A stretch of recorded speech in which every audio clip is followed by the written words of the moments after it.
Fala galera, vamos praticar um pouquinho agora, ver que forma que esse tipo de conhecimento acaba sendo cobrado na OAB, nos concursos, como é que a gente pode se preparar para o que ali na frente, né, em seguida, a gente vai encontrar. Então vamos dar uma olhadinha rapidinho aqui em algumas questões. No julgamento dos recursos de apelação, expressamente de acordo com os artigos 616 e 617 do CPP, poderá o Tribunal Câmara ou Turma a. Condenar o acusado absolvido em sentença de primeiro grau, mesmo que a parte acusatória não tenha apelado. B. Analisar a matéria em toda a sua extensão, sem, contudo, produzir novas provas. C. Agravar a pena, mesmo quando somente o réu houver apelado da sentença. D. Proceder a novo interrogatório do acusado, requerir testemunhas ou determinar outras diligências. Ou E. Analisar a matéria em toda a sua extensão, sem, contudo, produzir novas provas, exceto proceder a novo interrogatório do acusado. Galera, lembram disso? Qual a alternativa que vocês acham que está certa aí? Vamos dar uma olhadinha uma por uma, tá? Condenar o acusado absolvido em sentença de primeiro grau, mesmo que a parte acusatória não tenha apelado. Essa está errada.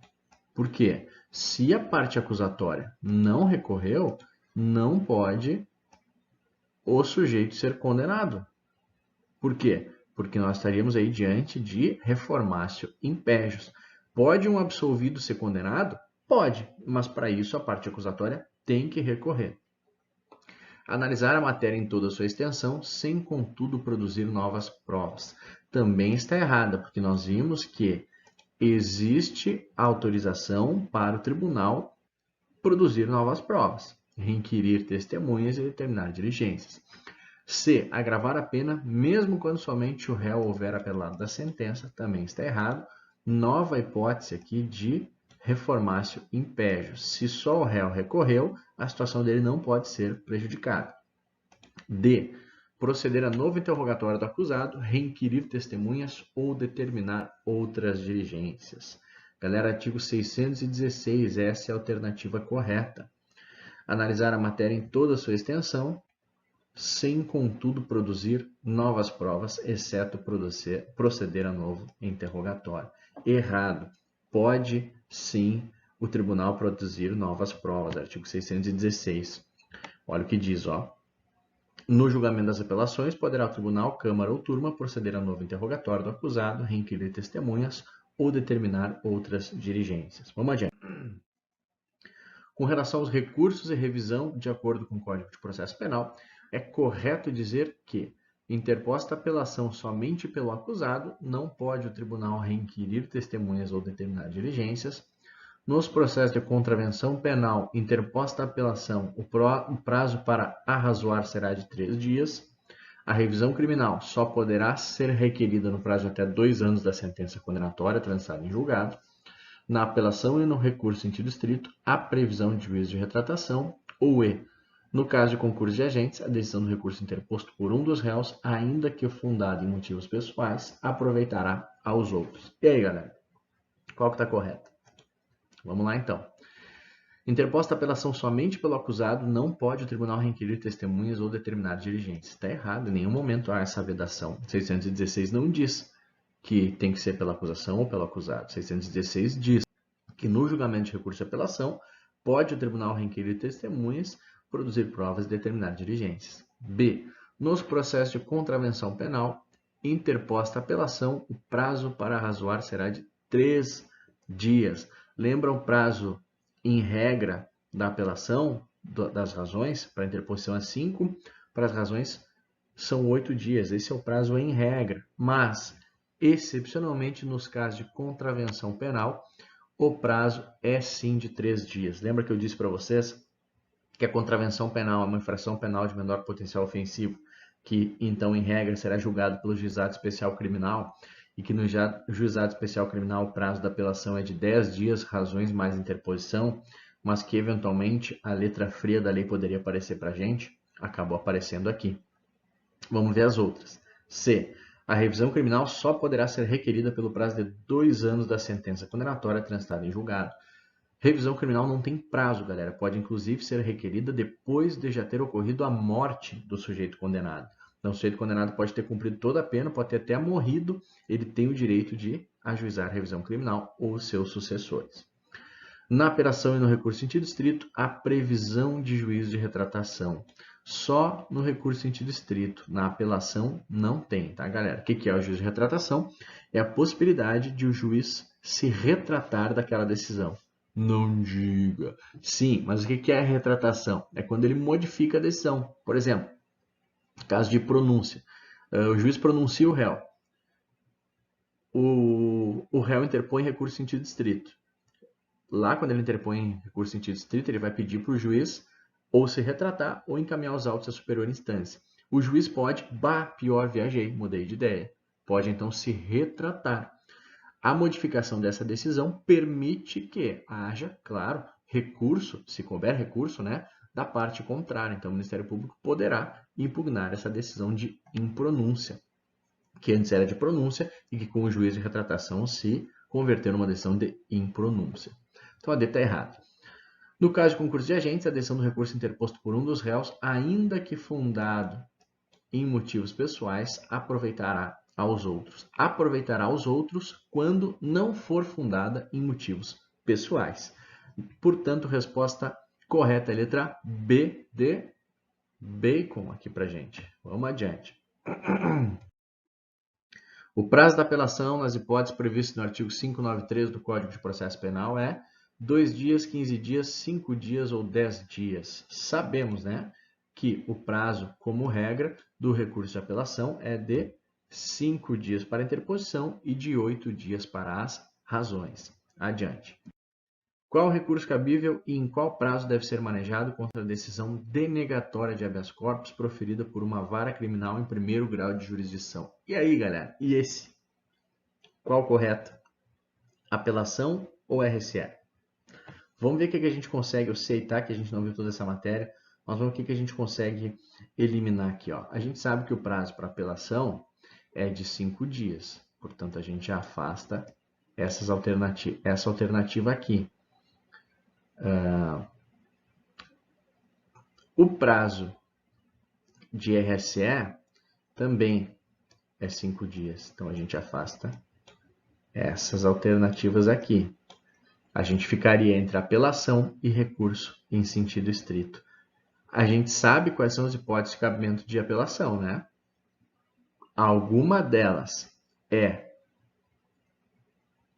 decisão denegatória de habeas corpus proferida por uma vara criminal em primeiro grau de jurisdição. A gente não lembra de ter detalhadamente, especificadamente, examinado essa circunstância, né? Então, nós poderíamos chutar letra C, de cachorro quente. Recurso em sentido estrito, prazo de 5 dias. Vocês conseguiram entender, galera? Mesmo que a gente não tivesse essa informação, porque a gente não viu o recurso em sentido estrito ainda, eu tentei fazer com vocês um juízo aqui de eliminação. Eu consegui eliminar uma situação, consegui eliminar uma outra alternativa. Aí fiquei entre duas. Será que eu lembro de ter visto isso na apelação? Não lembro. Então talvez seja recurso em sentido estrito. Tentei fazer uma espécie de raciocínio aqui, como se a gente tivesse de fato fazendo uma prova, fazendo um concurso ou prestando o exame da ordem. Mas vamos adiante. Nos crimes de competência do Tribunal do Júri ou do juiz singular, se da sentença não for interposta apelação pelo Ministério Público no prazo legal, o ofendido, ainda que não se tenha habilitado como assistente, poderá interpor apelação que não terá, porém, efeito suspensivo no prazo de... Olha só, agora é o prazo do assistente de acusação não habilitado nos autos, tá? Lembra qual é o prazo dele? 3 dias, 5 dias, 8 dias, 10 dias ou 15 dias. O assistente de acusação não habilitado é aquele que não está cadastrado no processo. Então, ele está acompanhando de longe. E aí ele viu que o cara foi absolvido e viu que o Ministério Público não recorreu. Ele pensa, porra, o Ministério Público não recorreu. Encerra o prazo do MP, começa a contar o prazo do assistente, que, pelo fato de ser um assistente não habilitado, tem 15 dias para recorrer. Portanto, a resposta correta é letra E, de escondidinho. Próximo. Guilherme foi denunciar. Olha, o Guilherme já está aprontando. Jesus amado, o que ele está fazendo? Guilherme foi denunciado pela prática de um crime de lesão corporal seguida de morte. Após o recebimento da denúncia, Guilherme é devidamente citado. Em conversa com sua defesa técnica, Guilherme apresenta a prova inequívoca de que agiu em estado de necessidade.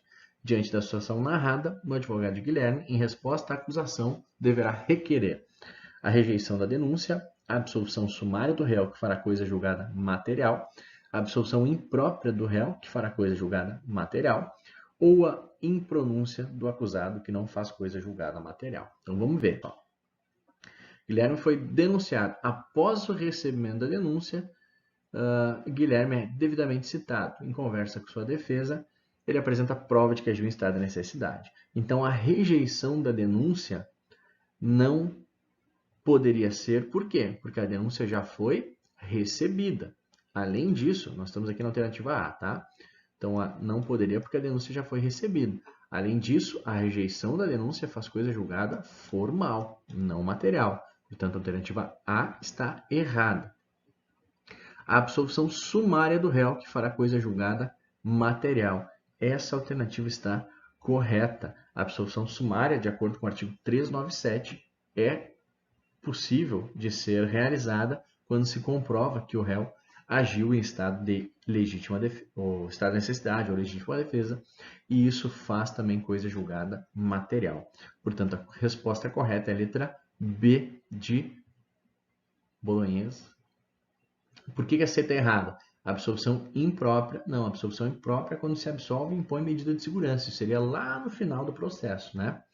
E em pronúncia do acusado, nós não estamos aqui diante de um crime doloso contra a vida. A gente está de um crime de lesão corporal seguida de morte. Ele é um crime pré-ter-doloso, não é doloso contra a vida. Não vai ser julgado pelo tribunal do júri.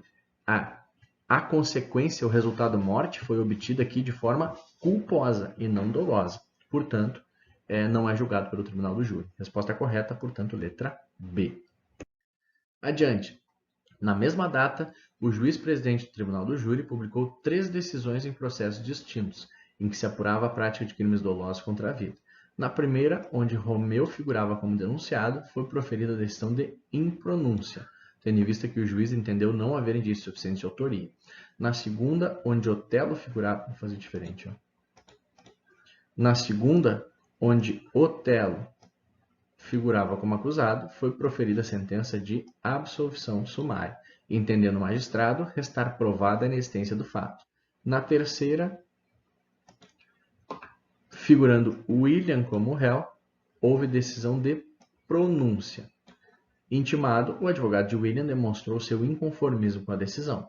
Por sua vez, o Ministério Público também optou por recorrer das decisões de absolvição sumária em pronúncia. Considerando as situações narradas, o advogado de William deverá apresentar. Então, olha só, galera. Romeu foi pronunciado, Otelo foi absolvido sumariamente e o William foi pronunciado. Então, a gente tem aqui, ó, uma impronúncia. Jesus. Uma absolvição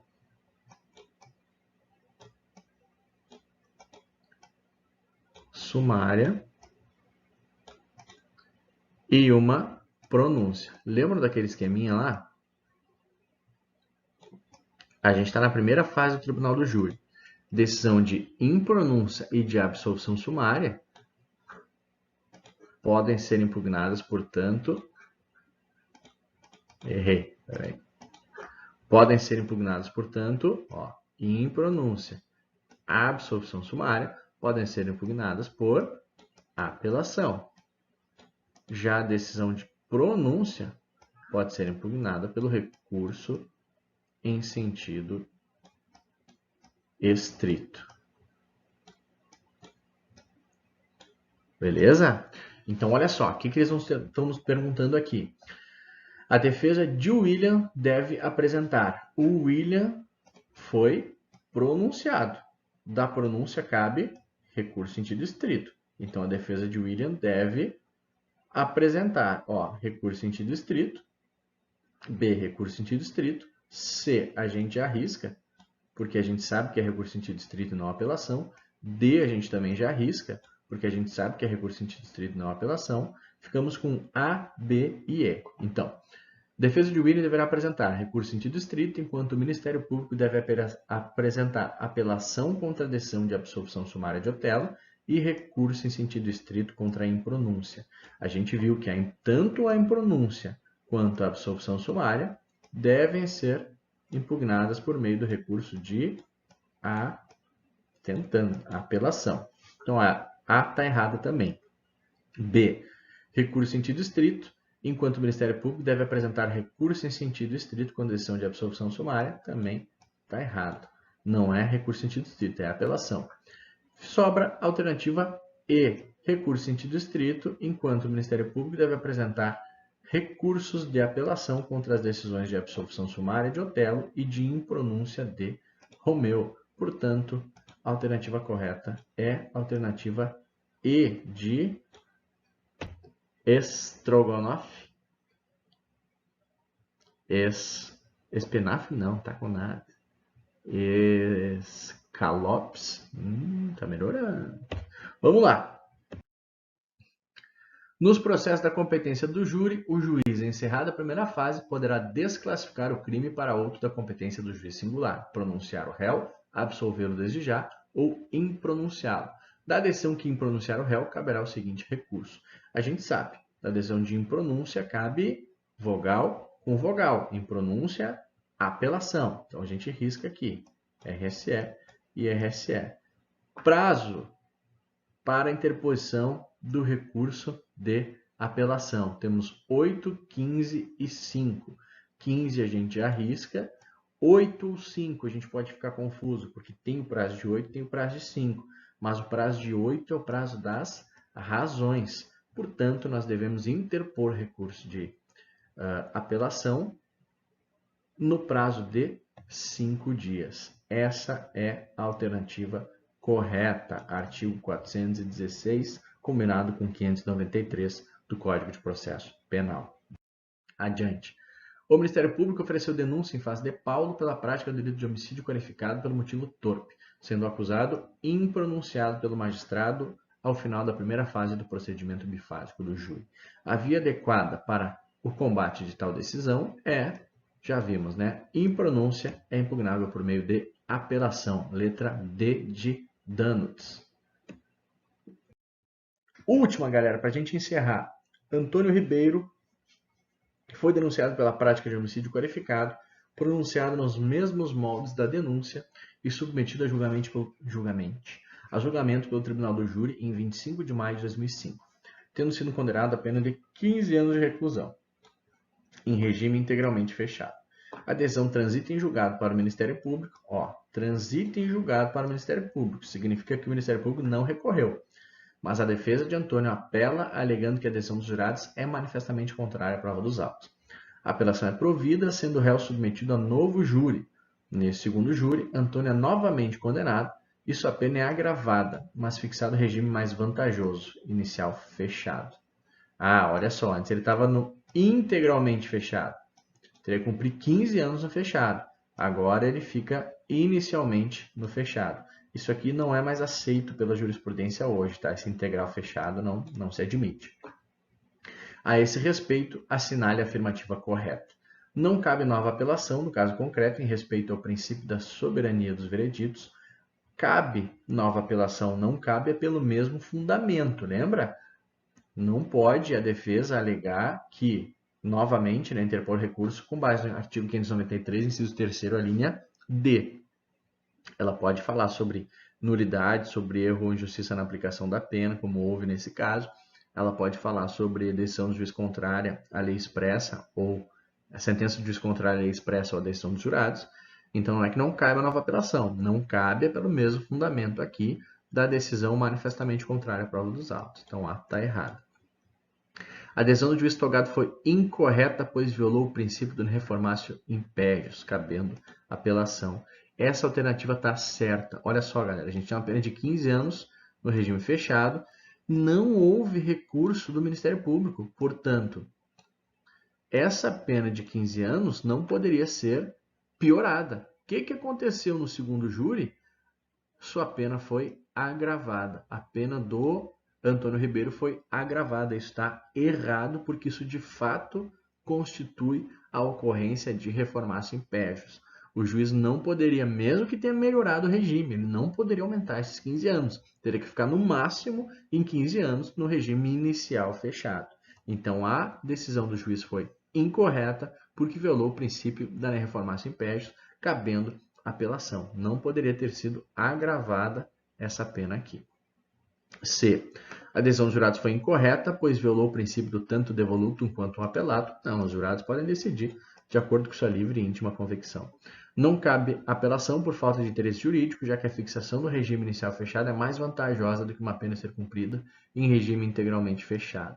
Tem interesse jurídico, sim, porque a pena dele foi agravada. Então, apesar dessa irregularidade no regime, na alteração do regime, ou melhor, apesar de ter sido vantajoso para ele o fato de ter sido alterado o regime, ainda assim ele teve a pena agravada, com o que não se pode compactuar. Tá bem, galera? Por enquanto é isso. Fiquem com Deus. Qualquer coisa vocês me chamam aí, tá? Beijo no coração de vocês.